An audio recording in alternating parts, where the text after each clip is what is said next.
pretty day out here.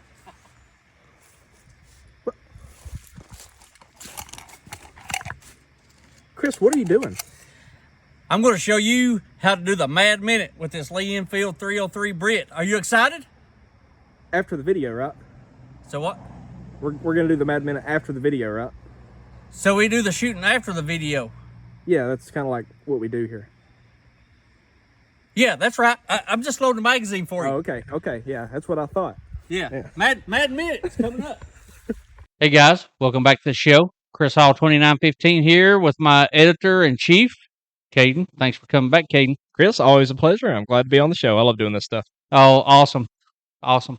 So, you know, we talked the other day about everybody dropping guns off for us to do some video footage and getting them out there on YouTube land, and we have another one. We got a special gun here today. This is a very special gun, Chris. This is probably the most recognizable Lee Enfield model that there is. I'll tell you what, you go ahead and talk about it.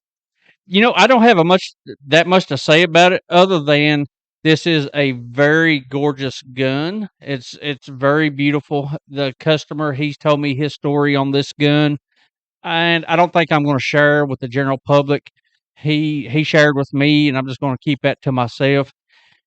But the only thing I am going to say about this gun is he bought this several years ago when they was not very popular, and he didn't give that much money for it. And Got a great deal on it. he got a heck of a deal on this gun. So a beautiful, very beautiful gun. We can't stress out how beautiful this gun is, which all these customer bring-in guns are very beautiful, but you know, this gun it's just gorgeous. Mm-hmm. So again, this is a Lee Enfield rifle. This is the Lee Enfield No.5 Mk1. You may also know it as the Lee Enfield Jungle Carbine or Jungle Carbine. Again, it's definitely the most recognizable Lee Enfield. It looks obviously way different than the other ones just because it's shorter and it has that conical muzzle device on it. This one was developed in 1943 and it saw service in World War II in 1944 for a brief time. It was developed for the Pacific Theater to have a lighter, more maneuverable rifle for the troops to use whenever they were island hopping to Japan.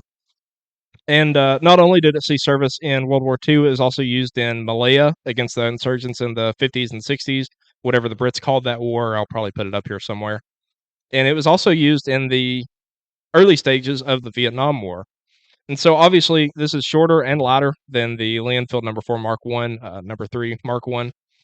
And the conical flash hider was developed there. They put that on there so that you wouldn't see as much of the muzzle flash that would give your position away in the jungle, because it gets so dark there when you have double or triple canopy that you could see this for a while away. And so the Lee Enfield series, they were in use by the Brits for years and years, all the way from World War I until the 50s or 60s. And the British soldiers had this tradition of what they would do. They would try to fire as many rounds in 60 seconds as they could and hit a target that was 300 meters away.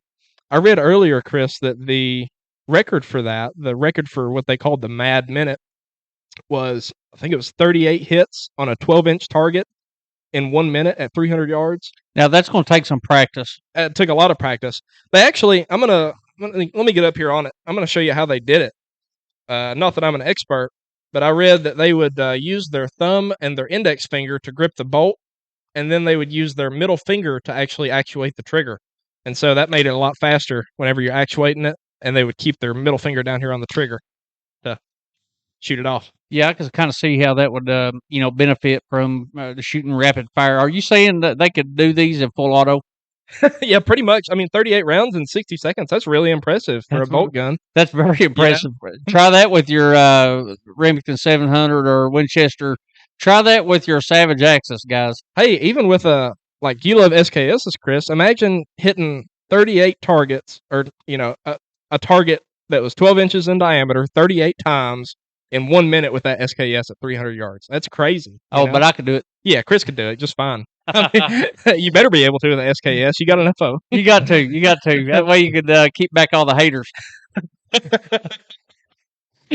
Well, Chris, what did you think about this gun? We shot it just a little bit ago. So we took a few minutes. We fired this gun on the range, and have to be honest, this is the first time I'd ever fired one of these weapons. Loved it. The action is butter smooth. I don't I don't know how much practice it would take for me to be able to get get on target, that many times in in a minute to do the mad minute. Nothing against the gun. The gun itself, it works flawlessly. It's super. It's butter smooth. But just the training and the conditioning myself to be able to get that many rounds on a target in a minute or less, that would take a feat, and I would have to have a lot of practice. I'd have to have an unlimited supply of ammo I to would too. even get half that. I mean, but as far as the gun goes, it functions flawlessly. It feels fantastic. It's actually like a brand new weapon. Mhm. I mean, this gun is freaking nice. I mean, it's like super nice. If we can ever get this thing on loan again, Chris, I'd love to take it to a little bit longer range than what we've got here and actually try a Mad Minute. We didn't even have the ammo for it, really. I bought a box of ammo to shoot through this thing. We had a like a crazy half second worth of Yeah. ammo. Yeah, we had a mad 5 seconds. Yeah, mad. We did a mad 5 seconds. Gun shot great. It felt good in a hand, and I don't know. I'm not that familiar with the 303 Brit round, and I'm definitely not familiar with this muzzle device. But it's like this gun had no felt recoil on my shoulder. I could shoot this all day long. Like we just shot several rounds a few minutes ago, and I don't even feel like I've shot this. I mean, my shoulder's not aching or throbbing. I literally felt no recoil from this gun. It's for the size of the cartridge, and we was probably a good 30 yards away from. That's the range that we have in our range, or the length we have from our range. And right now, it's a muddy back wall. And every time we was shooting this, we was getting mud from our range thrown back on us. I actually had a big black booger looking thing land on my shades. And this gun is putting out some horsepower from that cartridge, but no recoil whatsoever. One of the reasons I'm glad you touched on that actually, because one of the reasons that you don't feel as much recoil with this gun right here is because I'm going to show it on camera here again. I'm going to pick it up. And these actually, I think this is some kind of old rubber, whatever kind of rubber they used in the 40s and 50s. But It's kind of like what they put in bumper inserts on 50s and 60s cars. Yeah, it's got real hard rubber. It's got like a rubber insert on the back there that you don't see on other Lee Enfields or even other rifles of this time period. And it drastically reduced the felt recoil. This gun is a really nice shooter. I read online, Chris, that these things were known for, they called it a walking zero, that it wouldn't really stay on target. I can't speak to that because obviously we were shooting at like 30 yards. Yeah. But it felt really accurate. It was accurate enough for me. But again, I wasn't shooting at 300 yards. So, Caden, I've got a surprise for you. What if I told you the guy that owns this gun currently, he is planning on cutting this suppressor off and drilling, tapping the top of this receiver, and he's going to put like a Tasco 3x9 scope on it. I need his address, Chris, because I just want to talk to him. I just want to talk to him. Would you try to talk him out of modifying this gun? I don't know if I'd talk him out of it, Chris, but I can guarantee you he wouldn't be modifying it. Beautiful example of a Lee Enfield. It's just this car customer. This is one of my car customers. He's told me about this gun a couple different times, and he was down last week. And I said, "Hey, would you loan me this to shoot a video on?" And he came down, I think Friday, and he brought this with him, and it was like, all the smoke he was blowing my direction, talking about and building up how nice this gun was in the past. Me not knowing I'd ever get to see this weapon. It was all settled. The dust cleared Friday when he came here with this gun because he did not exaggerate one bit about how fine and pristine this firearm is. I mean, I just want to say shout out to you, Mr. James. Thank you so much for loaning me. I actually twisted his arm, and he subscribed to the channel like everybody needs to do. And when you watch this video, I just want to say thank you, Mr. James, and thank you everyone else that's trusted us with the loan of your vintage guns or new guns, whatever it is, to be able to spend a few minutes with it and shoot some beautiful shooting footage. Mm-hmm. Yeah, this is a beautiful example of a No.5 Mk1 jungle carbine. There were only about 250,000 of these things made. I don't know how many are left surviving now. But again, this is just a beautiful rifle. My jaw dropped whenever Chris first showed it to me. I think I was down here Friday or Saturday. Are you saying you just about wee-weed in the floor? I did a little bit. I had to, whenever you walked around your counter and kind of went out of view, I had to get some paper towels. I knew whenever Mr. James brought this gun down here and dropped it off, I couldn't wait for my man here, Caden, to see this gun, because I knew he was going to be excited about it just like I was. And and it's not a letdown. This gun is just absolutely gorgeous. Yeah, I mean, I've seen a lot of these. Not a lot of these. I've seen a handful of these in gun shops and gun shows around here, and I've never seen such a nice example of one as this right here. This is the nicest one I've ever seen in person. Yeah, it's kind of unique. I mean, and he told me the story about this, and the reason I don't want to tell it is I don't want to misquote him. But he bought this gun so long ago. He bought it for on the low dollar amount, and the guy he bought it from had bought a pallet, maybe close to a pallet of these, and was going around to different places and selling them, very cheap, each one of these guns. And this has been a long time ago. That's how long this gentleman's had this gun. He bought it way back when these were not as cool as what they are now. Mm-hmm. So yeah, I actually I asked Chris. I told him next time he talks to this fella, James, it was. mm-hmm. Next time he talks to him, he needs to see how much he wants for this, because I want it, and I want it bad. Yeah. But he won't give it up, and for that, I don't blame him. I don't at all. I mean, I'd never give this thing up if it was mine, so I can't blame him there. Yeah. The beautiful gun. But anyway, thank you guys. Thanks for for the people that's still reaching out and say, hey, borrow my gun and do a video on it. It's greatly appreciated. Have you got anything else? No, I think we're all square. Like always, subscribe to the channel. Comment on the channel, as long as you could keep it, somewhat clean. Comment, get your neighbor. If you have to twist your neighbor's arm, that's fine. You can go ahead and twist all the arms you want to. Subscribe to the channel, guys. That's what's keeping us going. And yet again, we appreciate the loan of these fine weapons to be able to spend a few minutes with to do some footage. I'm going to throw in one more point here just before we cut it off, Chris. I do the editing for most of these videos. All these videos.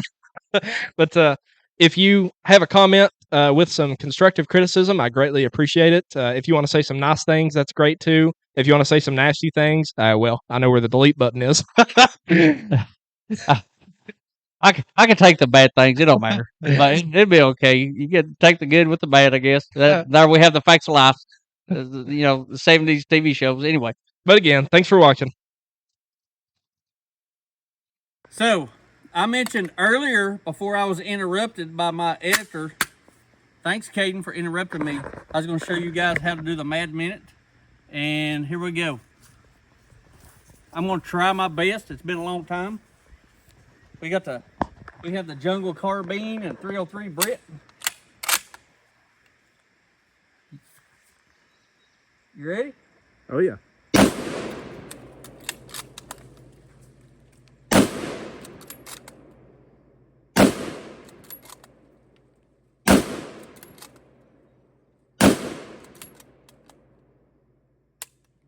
Man, that third shot was quick. You know that?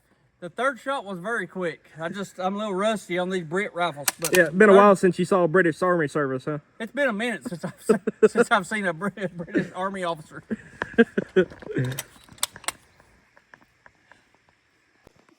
Go in real close up here to it.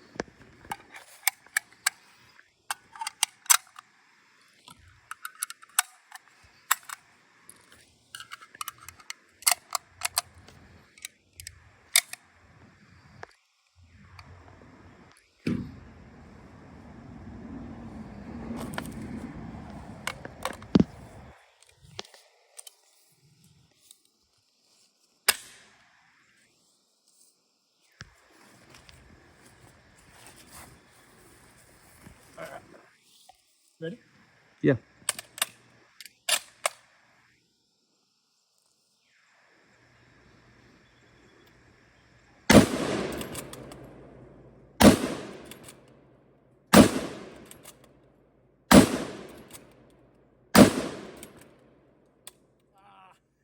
I wanted more.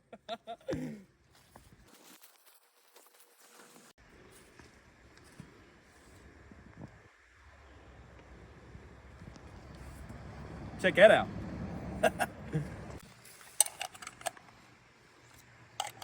Is it fairly accurate? I think it is. I was shooting it too quick to tell.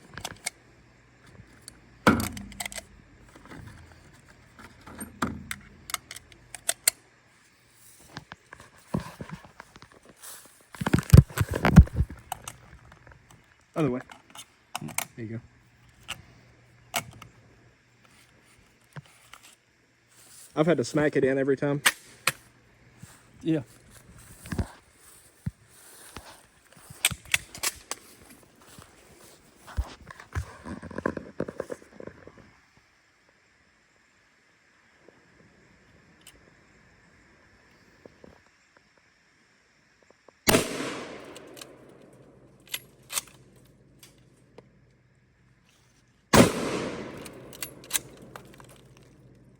It's raining mud.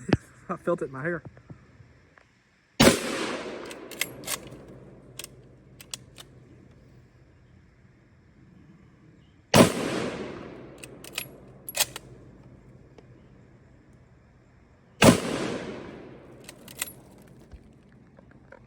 Last shots with the Lee Enfield, Chris. What do you think about it?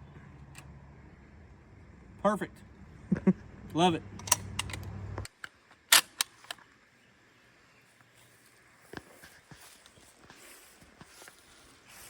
I'm gonna take my time with it, see how accurate it is.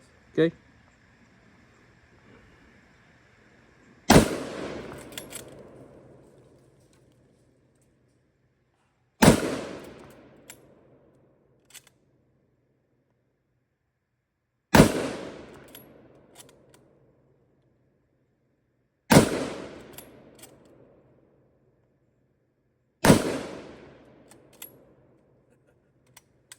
Man, that's cool.